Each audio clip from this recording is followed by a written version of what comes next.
So I'm still trying to properly gather all of my thoughts on The Eternals, to be honest.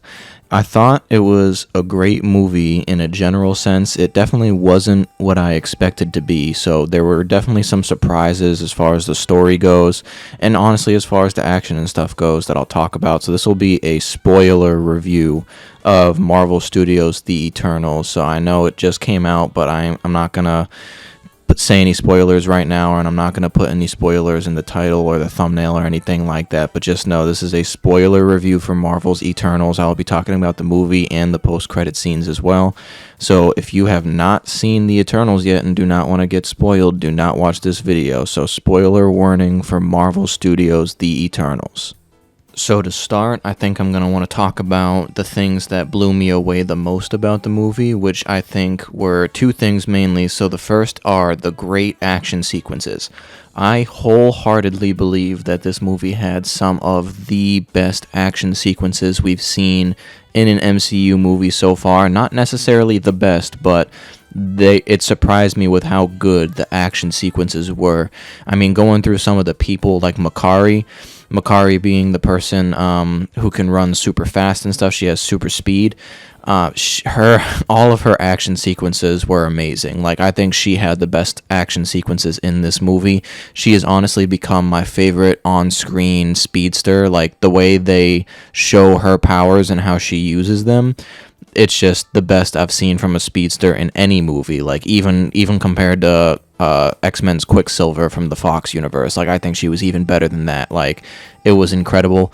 Gilgamesh, I think, was a close second for me, just because the raw power that Gilgamesh had, like, he only had to hit people once, but I mean, it took him out, and it was just fun to watch how he just implemented his powers of just basically brute raw strength. Icarus, so I mean, Icarus was obviously awesome to watch as well, because I mean, he's basically like a Superman type character, not nearly obviously as strong as Superman, but he is a Superman type character where, you know, he shoots laser beams out of his eyes, he can fly, has super strength. So I mean, those types of things are automatically fun to watch regardless. So obviously most of the scenes that involved action from Icarus were already cool, and then I was honestly surprised by action from Phastos as well. So Phastos is the Eternal that handles all their technology and stuff. So obviously I've already said spoiler warning, so if you're still watching, I'm assuming you don't care about me talking details about the movie.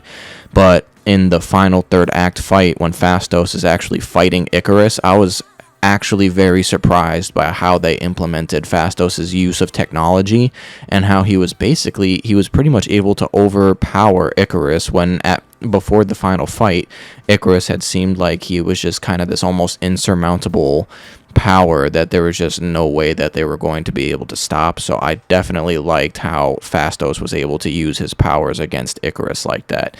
So the second thing that I would talk about that I heavily enjoyed about this movie were the visuals.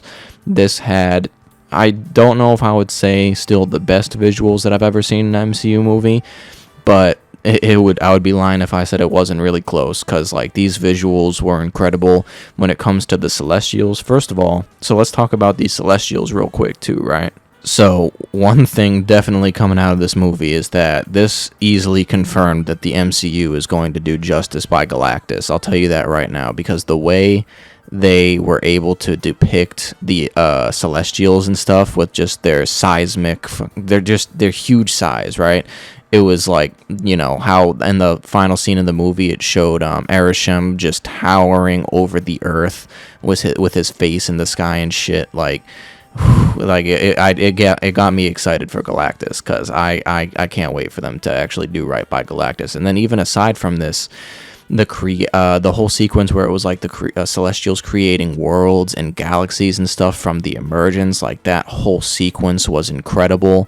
And then all around, just the normal visuals, because I think I had read before this movie had even come out that the director Chloe Zhao was heavily in favor of like using as little CGI as possible, just in terms of like, you know, they didn't want to, if like a lot of the scenes take place on like a beach or something like that, they didn't want to use CGI to make it look like they're at a beach. They actually wanted to use practical locations for shots like that, and I think it worked out very well. Like, the final fight, like the scenery in that fight was just stunning. When they're in the woods, when they find Druig and stuff from the first time, like all of the visuals and all of the locations they decided to use practically, they were just stunning. And then the final fight visuals as well, with the volcano erupting and like the hand of the Celestial coming out of the earth and his head coming out of the earth as well. Like everything as far as visuals in this movie go they were fantastic. They were top notch. Now, I will go on to talk about kind of some things that I don't necessarily think were the worst about the movie, but obviously some kind of downsides about the movie that don't make me not give it a perfect score. So I think at the beginning of the movie there was some awkward storytelling, like probably within the first 20 minutes. Like they did the whole kind of Star Wars thing where they have text roll at the beginning of the movie and stuff. So to kind of give as much exposition in the backstory of the Marvel Universe as possible and how the Eternals were created. I don't think that inherently was a bad decision, but then I feel like after that, within the first 20 minutes of the movie, there was like almost barely any dialogue. Like I almost feel like the way they went about it was we were still supposed to, almost like we were supposed to be familiar with the Eternals when we haven't been, right? I like to compare it to Guardians of the Galaxy, right? Because Guardians of the Galaxy was also, before the movie, a ragtag team that people didn't really care for or know a lot about, right? But in the Guardians of the Galaxy movie, we didn't just start the movie introduced to every single Guardians of the Galaxy. We started off with an introduction to Peter Quill, and then we follow Peter Quill through the beginning of the movie where he meets Rocket Groot, and then he meets Gamora, and then, you know, when they're in prison, they meet Drax, and that's how they form the Guardians of the Galaxy. Obviously, I think that was a great way to tell that. But in this, you know, we start off the movie with all the Eternals, and how many are there? 8, 10? I honestly forget the exact number, but that's a lot of people to just kind of throw in our face and kind of expect us. Just the way they told it, I felt like it was told in a way where there was some type of expectation. Not that they did expect it. I'm trying to make sense of what I'm trying to say. It's just the way they told it was as if we were expected to, even if they didn't expect us to be familiar with the Eternals, if any of that makes sense. I'm honestly not entirely sure what I'm trying to say, but I know how it felt, and it just kind of felt awkward to me, the beginning of it. And then as far as the rest of the story goes, there were some weird story decisions, right? Like, I think the main deviant that was involved was meant to be Kroos. I think his name was. I apologize if I get that wrong. But I think Kroos in the comics was like the leader of the deviants at some point. I honestly could be getting my facts wrong. But either way, they set up this deviant to be like, you know, he's going around, he's killing some of the Eternals, and he's absorbing their power, and he's becoming like intelligent and stuff. And then he makes it to the end of the movie, and the end of the movie is obviously very centered around the emergence and stopping the Celestial from destroying the Earth. And then they also have this civil war aspect of it, where it's the rest of the Eternals versus Ikaris and Sprite, because Ikaris is trying to uphold the emergence of the Celestial and stuff like that. And then you have Kroos, if that's who it was, come out of nowhere and, you know, just come out of nowhere and start fighting the Eternals as well, because he has a revenge mission. And it's just like, there was too many story elements going on, because I like the idea of that deviant, right? Because the deviant's whole thing was like, you know, the Celestials created us, the deviants, and they created you, the Eternals, but we're the bad guys when you've been killing us the whole time. I thought that had the potential to be a really deep story element that they could have expanded on if they didn't kill him off in the movie. So that's why I'm just kind of like, I wish they went with one or the other. Like, I wish they either focused on the deviant being the main villain of the movie, or they focused on the Civil War aspect, stopping the emergence being the main plot aspect of the movie, and then they could have saved the deviant for the second movie or something like that. Honestly, I just feel like the deviant dying at the end was just kind of a wasted opportunity. But now if we're talking about the post-credit scene, obviously some stuff that people are excited about. So Harry Styles got revealed as Star Fox, the brother of Thanos. And then Pip the Troll also popped in, being voiced by, I believe, Patton Oswalt. So my thing about this post-credit scene, I thought it was cool. You know, having Star Fox in the MCU now is cool. But my thing is like, so did they confirm? Because they said they said something about, him being the brother of Thanos, and then he greets them and he says, "Hello, fellow Eternals." He's also introduced as the Prince of Titan. So now my whole thing is, so number one, does that confirm in the MCU that Thanos is an Eternal with a deviant gene? Because obviously that's what he is in the comics, but I don't think he was confirmed this whole time to be an Eternal. Obviously he said his civilization on Titan got destroyed, but it was never said at that point in time that the civilization on Titan was that of Eternals. So when they're saying Star Fox, when he greets them as fellow Eternals, and they're saying he's the brother of Thanos, I think that already confirms that Thanos is an Eternal. So then the question is, why does he look like that? It has to be what he is from the comics. He has to be an Eternal with a deviant gene. So now the question that I ask is, why weren't they able to interfere yet? Doesn't the fact that he had a deviant gene, doesn't that fact alone mean that they could have interfered with the fight? Obviously, we know why they couldn't have interfered, because the movie wasn't made yet and they weren't established. We know that's the real reason why. But it's like, I was expecting them to not make Thanos an Eternal with a deviant gene, and that's one of the reasons why they couldn't interfere, because they can only interfere with in fights that involve deviants and stuff. So I don't know. I digress on that point. And then the final post-credit scene was Dane Whitman. He begins with a D. Anyway, Whitman, who in the Marvel Comics is Black Knight, the Black Knight. It's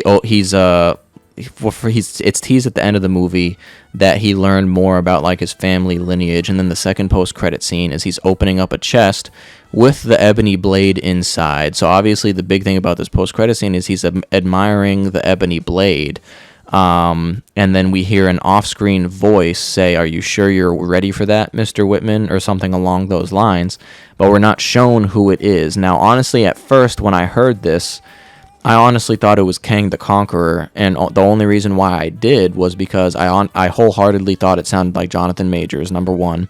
And number two, I thought that it would make at least a little bit of sense, because in the comics, the Black Knight was mainly known for helping the Avengers fight against Kang the Conqueror. So I honestly think that's a connection that was going to be drawn, and obviously I thought they were going to, if they're introducing a voice to us off screen without showing us the person, I was under the impression that we were going to have to already be familiar with this person in the MCU. So that's why I was like, we've already been introduced to Kang the Conqueror in Loki, so we're supposed to kind of acknowledge and recognize his voice. That's what I was under the impression, but I was wrong, because as of making this video, I looked it up, and the director has confirmed who it actually is, and it has been confirmed to be Mahershala Ali as Blade. So that was officially Blade's MCU debut, which, I mean, don't get me wrong, I'm actually more excited about than it being Kang the Conqueror, honestly.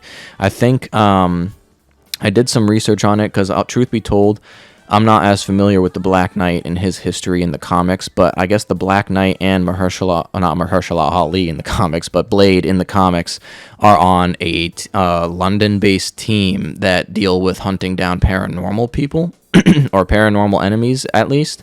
So that might be the connection they're trying to draw there, but honestly, that's it for the post-credit scene. As far as the Ebony Blade goes, I find it very interesting that what they're doing with the Ebony Blade, I feel like they're making the Black Knight a lot more powerful than he might be in comparison to the comics, because just the way the Ebony Blade looked, like it looked like the Ebony Blade was a living and breathing thing, like it reacted to Whitman's touch of the blade. So I thought it was interesting, and the fact that he's like taking the blade now after Cersei and the rest of them get captured by Arishem, it's almost as if he has this mindset of like, well, now that they're captured, I have to go do something about it. And when I sat down, it's like, what is this dude with a sword gonna do against a Celestial?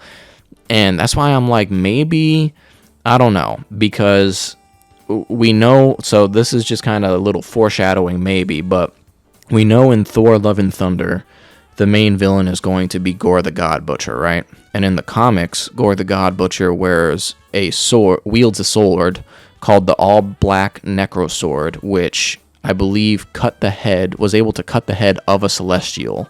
So I'm kind of like, and especially with the way the sword kind of reacted to him and looked like it was alive. Like maybe it's not the ebony blade. What if it is the all black necro sword, number one, just because it kind of looks symbiotic? Or number two, maybe they want to make the ebony blade something akin to the all black necro sword, where it is able to cut the head off of a celestial. So either way, I mean, it is pretty exciting. Blade's MCU debut, and Star Fox showing up, being played by Harry Styles and stuff like that. All that's pretty exciting. That's about all I have to say about the general review spoilers of the movie. Overall, I give this movie an 8 out of 10. It was not nearly as bad as reviews gave it.